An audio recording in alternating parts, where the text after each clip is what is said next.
So let me first start by saying I just want to thank a few people. Certainly when this threat became known, our investigators put significant hours into making sure a thorough investigation was conducted all through the weekend, in fact. I know for a fact Sergeant Rebecca McKay, who works our general assignment desk, worked 18 hours. Then the culmination, certainly presenting this matter to the prosecutor's office. They arrived early on Sunday morning, about 7 a.m. They were in that office until 1 o'clock when a decision was made to adjourn the warrant. Now what that meant was additional items, not items of evidence. And I just want to say something about that. It's one thing to request additional evidence to support a probable cause determination. This was not that. This was more what I would describe as verifying that the investigators actually had the evidence in their custody. And I won't go into a lot of details because this matter certainly is still pending. It should also be noted, I know Charlie Langston and Fox, made a statement as an analysis right after this matter was revealed. He said we have 72 hours. That is incorrect. When we make an arrest, we have 48 hours. That's by state and federal law that a determination is made based on probable cause to arrest. 48 hours. Now, there is some room to extend that time based on an exigency. We did not have an exigency, so the clock was ticking, and so when the investigators was in the prosecutor's office at 7 o'clock in the morning, it was at that time that the investigator and the prosecutor knew that a decision needed to be made. But as things turned out, the warrant was adjourned and the person was released. So it had nothing to do with additional evidence.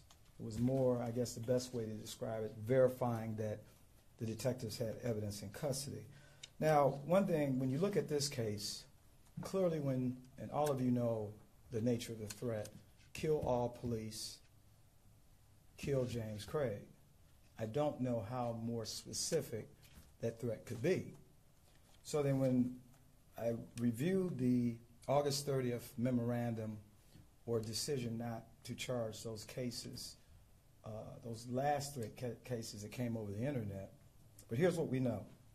So in the county prosecutor's memo about what describes a true threat, and I'll just go through what it says because it certainly applies in this instance. A true threat, the courts explain, encompass those statements where the speaker means to communicate a serious expression of the intent to commit an act of unlawful violence to a particular individual, in this case James Craig, or a group of individuals, in this case all police officers.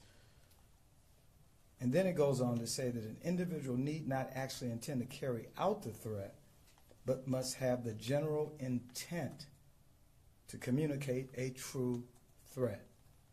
That is in the prosecutor's memo. And so I only bring that up because certainly this was not vague. It was clear as to the intent of the suspect. And so yesterday when I learned that the suspect was going to be released, we certainly received a call from, again, Fox that explained to us that they had received a call from the suspect and that he was in fact released from custody. That is how we found out, so certainly I made a call to the Wayne County prosecutor, Kim Worthy. We had several conversations, explained what I knew about the case. She was very supportive. In fact, gave me some assurances that first thing in the morning, based on the conversation we had, that the matter would be addressed first thing in the morning. However, I will tell you that the same prosecutor that adjourned this warrant that we were dealing with, it's now 1:15, we just learned that a decision has been made to sign the warrant. She did not disclose what she signed the warrant for, and so we have investigators going and returning back to the prosecutor's office to determine what that is. So again, I just want to thank the great work of Sergeant McKay, certainly Sergeant Jason Sloan, who again put in lots of time into this the entire weekend, because this is not a threat just about James Craig. This is a threat about all police officers.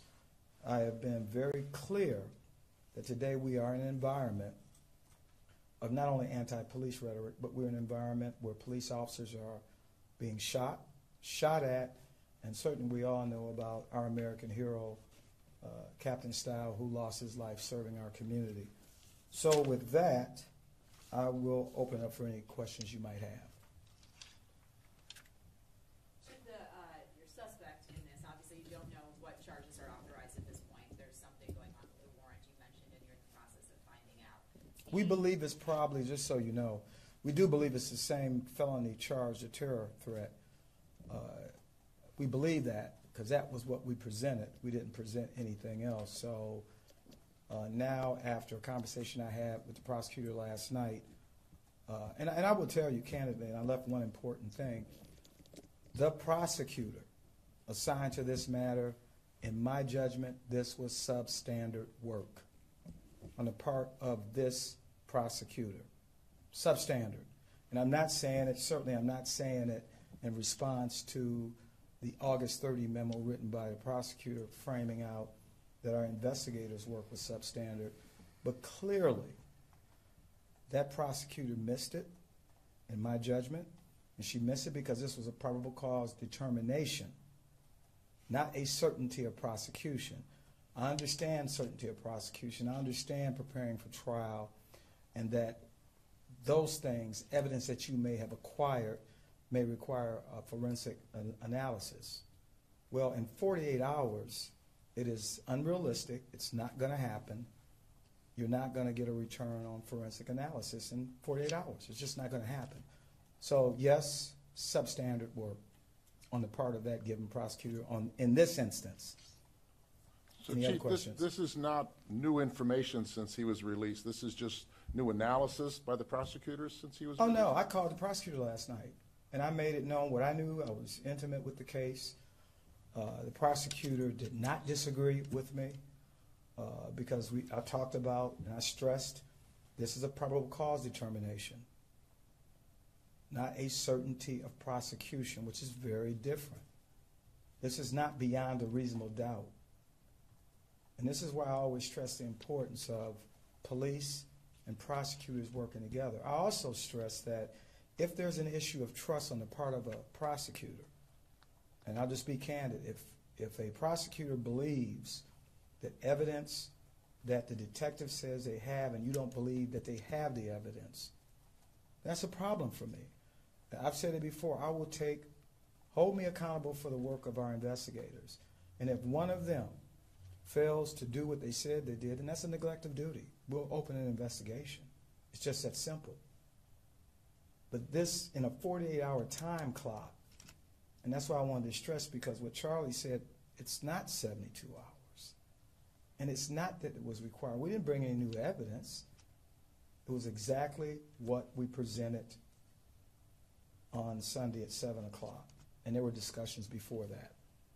Was this a different person who signed off on the warrant? Absolutely not.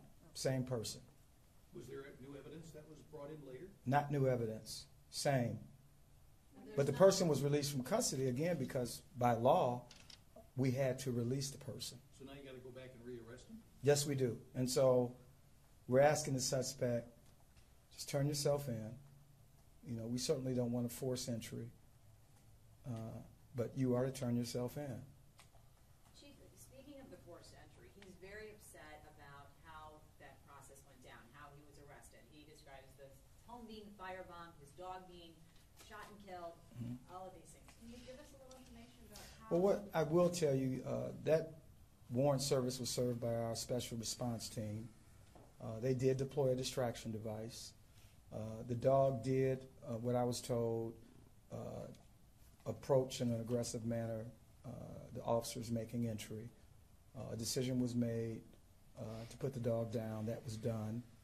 And so any other issues concerning the arrest, certainly we are opening an investigation, not because he's initiated conversation. However, based on the news report. So we're willing to look at all of those issues, and so we are opening an investigation. So if we can interview him at the time we take him into custody about any complaint or concerns he might have, we'll definitely do that. So can you say whether or not you believe that level of force was necessary in making that arrest? I believe the force was necessary given what we knew, and without going into details about the suspect. Certainly there was a reason why the special response team executed the warrant. There was a reason why the distraction device was used. Certainly it was our judgment that we were dealing with a threat. And so we responded accordingly. Fortunately, no one was hurt. And we certainly don't go into a situation wanting to take or put down a vicious animal, but in this case, the team felt they had no other choice. Do you believe, Chief, based on what you've learned since, I mean, obviously evidence that you've gathered in your search warrant and everything, do you believe this person is indeed a threat, or this was just sort of someone venting? How would you describe it? I can't get into his state of mind. Here's what I believe. I believe that when we arrested the suspect, we arrested the right person, and now we're going out to re-arrest him. So this could have been resolved. We have 48 hours, not 72 hours, to execute a warrant. It's a probable cause determination, not a certainty of prosecution. If we approach every single arrest we make in this manner, and I will candidly tell you, I've had a chance to work in different police departments and work closely with different prosecuting agencies, we would never get anything done. Chief, are you able to say if there's any other evidence that's collected beyond the verbal aspect of the threats? There was additional evidence, however, because this is still a pending case, I certainly won't go into the details of what evidence that we did recover from the scene. Since we have learned we have other information that we'll be working, which will enhance this, but certainly what we presented to the prosecutor, we believe was a probable cause determination was made.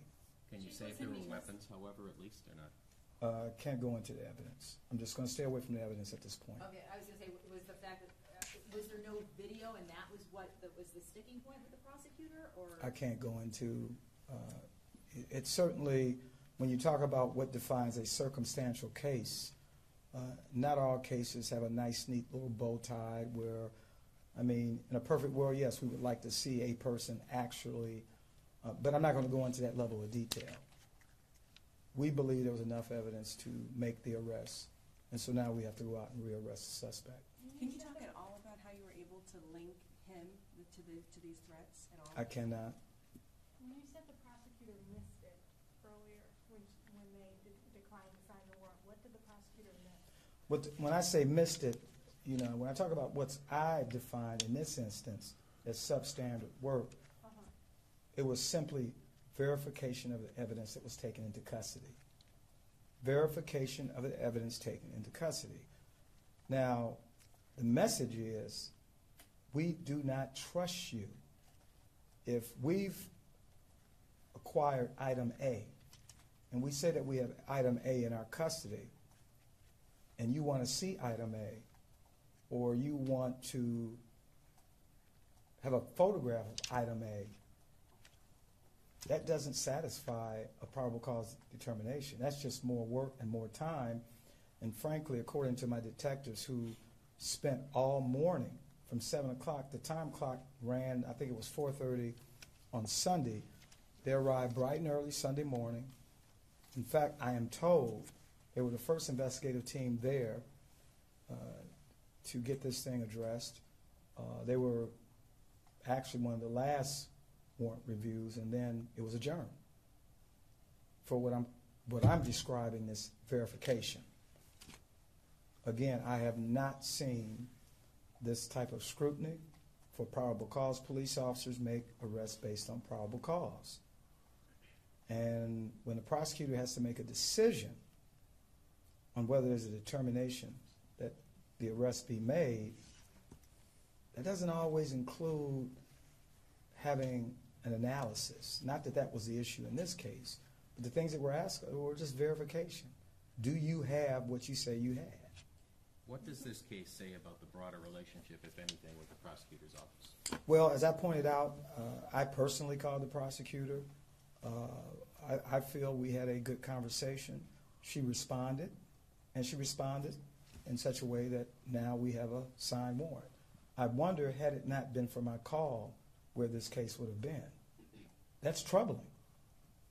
Do you see this as a one-off, or is this emblematic of something of greater concern? Well, I won't go into the details. Certainly, there have been challenges. Certainly, I believe that, at least one of the 4 cases that we submitted late August, early September, at least 2 of them represented that a probable cause determination could have been made, which was supported by the state AG a month or so later. So I will continue, as I've said, I will continue to provide unwavering support to the men and women who wear this uniform.